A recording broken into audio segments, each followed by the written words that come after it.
Assalamualaikum warahmatullahi wabarakatuh. Salam sehat, salam sejahtera untuk kita semuanya. Kita bertiga di sini akan mencoba diskusi ya, ngobrol-ngobrol santai. Saya Nandang Isnandar, kemudian Hadi Arnowo, Pak Hadi Arnowo ya. Kemudian saya Munir. Kita bertiga akan berdiskusi terkait mengenai bank tanah. Ya. Bank tanah ya. Bank tanah lagi seru ya. Iya seru nih Pak. Jadi banyak yang sudah paham, banyak juga yang belum. Nah kita coba menggali beberapa hal terkait bank tanah ini. Kebetulan di sini ada Pak Hadi Arnowo yang banyak juga menulis tentang bank tanah. Kita coba diskusi. Akan bergantian ya, saya dengan Pak Munir. Kita diskusi. Belajarlah dari Pak Hadi. Terima kasih Pak Hadi. Ya, Pak Hadi, izin untuk kita diskusi. Yang pertama yang ingin saya tanyakan, Pak Hadi. Iya. Ini bank tanah ini sebetulnya pengertiannya seperti apa sih bank tanah ini? Baik. Bank tanah apa seperti bank atau bagaimana? Iya, baik.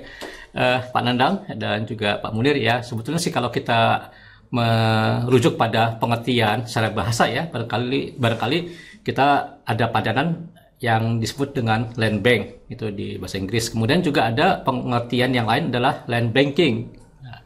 Nah, kalau land bank itu lebih kepada penyimpanan ya, ataupun penyediaan ataupun juga pengelolaan seperti itu. Tapi kalau land banking itu lebih seperti perbankan itu ya, perbankan tapi dengan komoditinya itu adalah komoditi tanah. Nah, sehingga ini lebih maju, lebih teknis ke masalah finance-nya ketimbang masalah kebijakan ataupun mengenai masalah politik pertanahannya. Nah, namun demikian baik land bank ataupun land banking itu punya satu pemahaman yang sama bahwa tanah itu merupakan suatu sumber daya alam yang bisa dimanfaatkan baik untuk kepentingan masyarakat ataupun juga bisa untuk kepentingan ekonomi.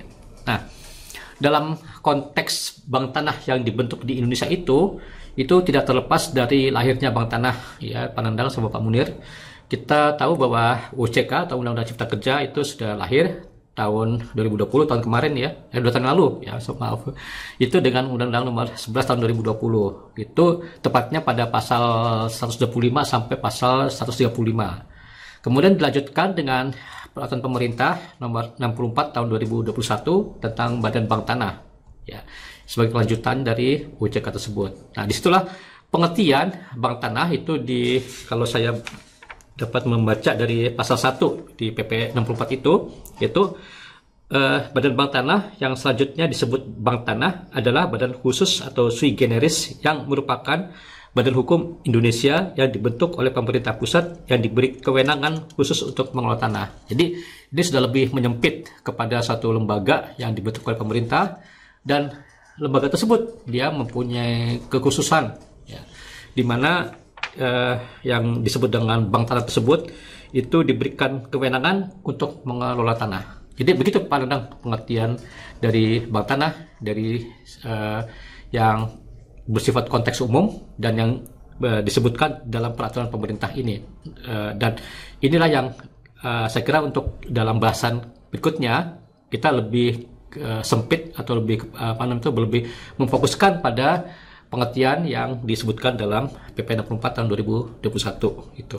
Jadi badannya gitu ya Pak, lembaganya ya, gitu betul. Ya Pak, kalau yang di situ. Iya.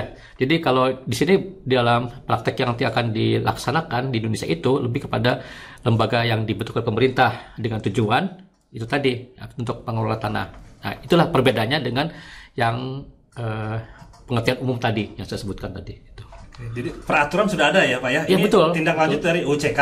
Iya. UCK, kemudian sekarang ada peraturan pemerintah nomor 64 tahun 2021 tahun ya. 2021. Ya. Itu pengertian dari situ ya Pak. Betul. Ya? Dan itu pun sebetulnya masih itu lagi Pak Nandang, Pak Munir akan lebih dibuat detail lagi, dibuat lebih jelas lagi. Mungkin akan lahir peraturan presiden ya mengenai struktur organisasi dan tata kelolanya. Tapi kita masih belum menerima. Tapi itu saya kira sudah diproses ya, dan mungkin tidak lama lagi bisa keluar, kita bisa dapatkannya. Jadi prosesnya nanti akan ada perpres ya. Betul, ya. betul.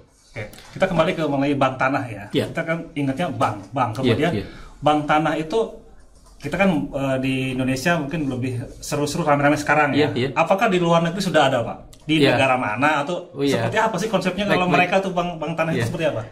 Ya baik, Pak Nandang, itu satu pertanyaan yang ini sekali, yang sangat baik sekali. Jadi sebetulnya bank tanah itu sudah banyak dikenal di berbagai negara ya.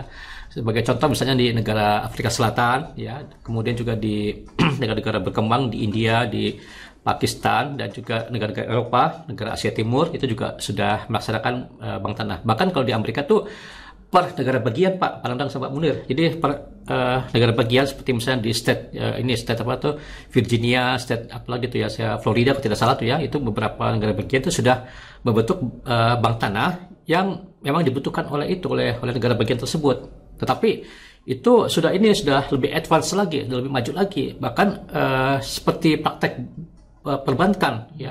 Jadi itu saya kata sudah ini apa sekali modelnya tuh sudah lebih mendekati kepada perbankan di ini yang biasa konvensional gitu. Jadi sudah berjalan. Kemudian juga seperti di Taiwan ada Land Bank of Taiwan itu ya. Itu juga sudah berjalan, bahkan itu lebih kepada kebijakan mengenai land reform dan konsolidasi tanah. Kemudian yang ingin saya tanyakan berikutnya, di sana itu bentuknya apakah swasta atau pemerintah gitu ya? Maksudnya tadi kita pengen tahu ya. Tadi kan idealnya badan hukum tadi itu betul. Saya itu langsung bayangin, wah ini apakah kayak BUMN kan tadi mengelola tanah apakah itu BUMN yang mengelola tanah atau gimana itu, Pak? Iya, baik. Nah, ini kalau di luar negeri itu beragam tuh ya, Pak ya, Pak Nandang, Pak Munir.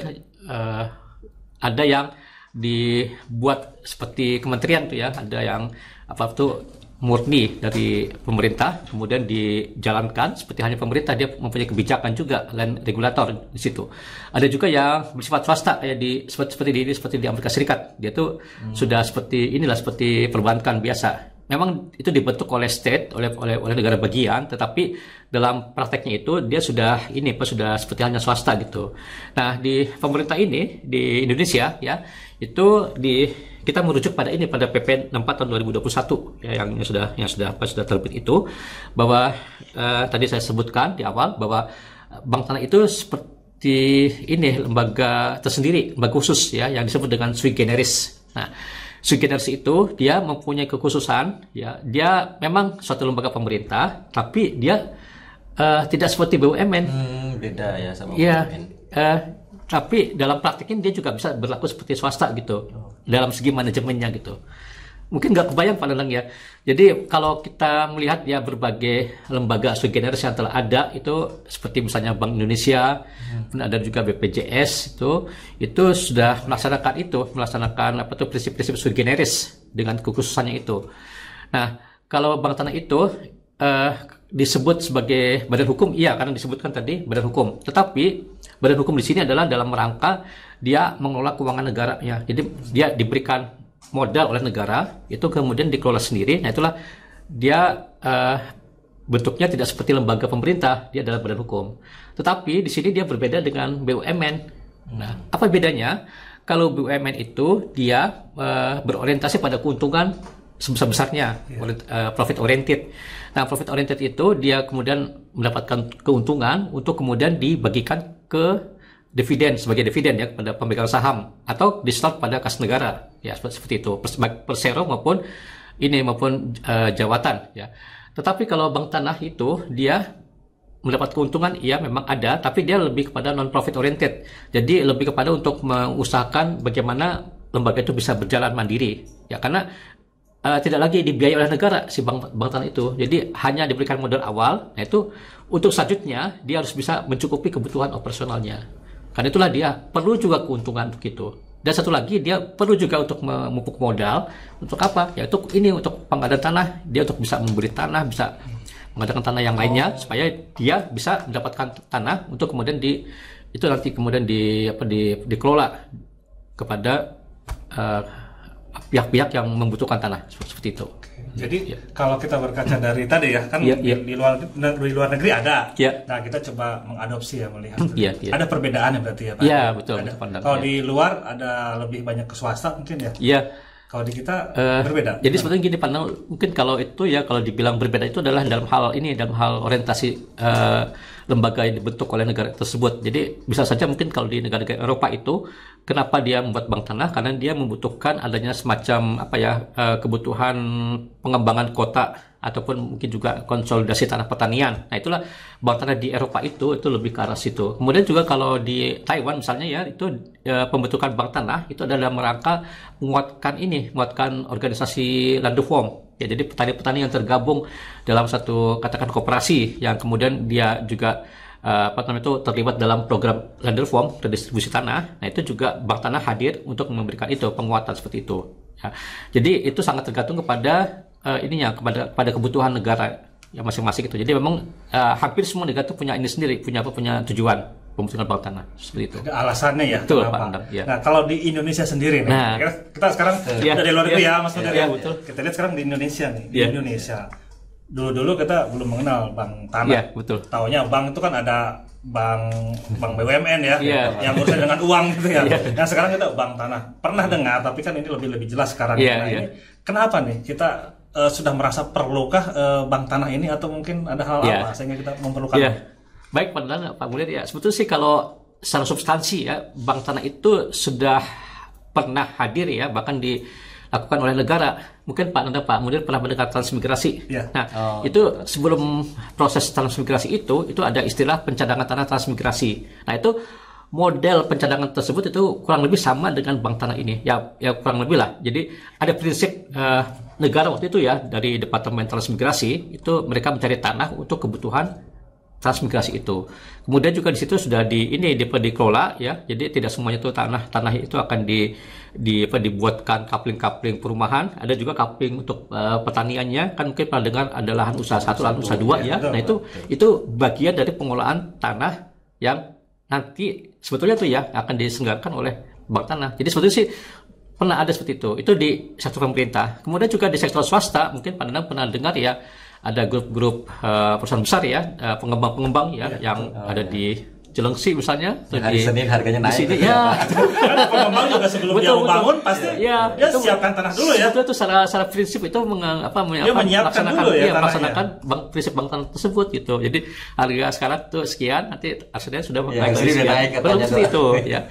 Ada persiapan ya, kemudian ada di mana-mana itu ya, di Serpong dan sebagainya. Itu adalah bentuk-bentuk dari praktek bank tanah yang diselenggarakan oleh swasta. Nah, disitulah kita belajar ya, kenapa kita selalu tertinggal. Jadi ketika kita membutuhkan suatu tanah ya, suatu hamparan tuh ya, untuk kegiatan transmigrasi, untuk kegiatan misalnya pencetakan sawah, untuk kegiatan misalnya apalagi ya, lahan pertanian abadi kayak untuk misalnya itu ya, food estate dan sebagainya, kita nggak punya tanah Pak. Kita harus perkantoran kadang-kadang susah. Iya, tanah untuk katakan perkantoran, pemekaran wilayah gitu dan sebagainya. Itu kan kita harus mencari tanah. Nah, kenapa nggak kita ini dulu gitu? Kenapa kita cadangkan dulu gitu? Kita pegang dulu tanahnya, kemudian nanti kalau dibutuhkan barulah kita diberikan kepada pemerintah daerah atau untuk kebutuhan misalnya untuk kebutuhan masyarakat dan sebagainya. Nah, itu hadirnya negara itu bisa disalurkan, atau bukan disalurkan sih ya, bisa dilaksanakan oleh bank tanah. Jadi sebetulnya bank tanah itu ya boleh dibilang kepanjangan tanah dari pemerintah, ya kepanjangan tanah dari pemerintah, tapi dia mempunyai kewenangan khusus gitu, pandang. Jadi disitulah perlunya bank tanah. Jadi kita memerlukan suatu lembaga yang bisa secara fleksibel ya memperoleh tanah, dan kemudian tanah itu kemudian nanti bisa kita keep, bisa kita pegang, bisa kita simpan, kemudian kita kelola, dan kemudian setelah kelola ada misalnya pertimbangan untuk dimanfaatkan untuk pembangunan, untuk mungkin bagian dari pengembangan wilayah, ekonomi dan sebagainya, ada di bank tanah seperti itu. Jadi kata kuncinya memperoleh, mengelola, terus memanfaatkan. Betul, gitu ya. Ya. Dan ya itu sebenarnya itu ada fungsi perannya bank tanah. Mungkin nanti akan saya sampaikan. Nah, sekarang kita ketika membuat sebuah kebijakan, pasti kita kan ingin mengetahui juga apa sih manfaatnya. Nah, betul, yang ingin saya tanyakan selanjutnya ya. Ini manfaatnya bagi negara apa? Bagi masyarakat apa? Bagi swasta apa nih? Adanya bank tanah ini.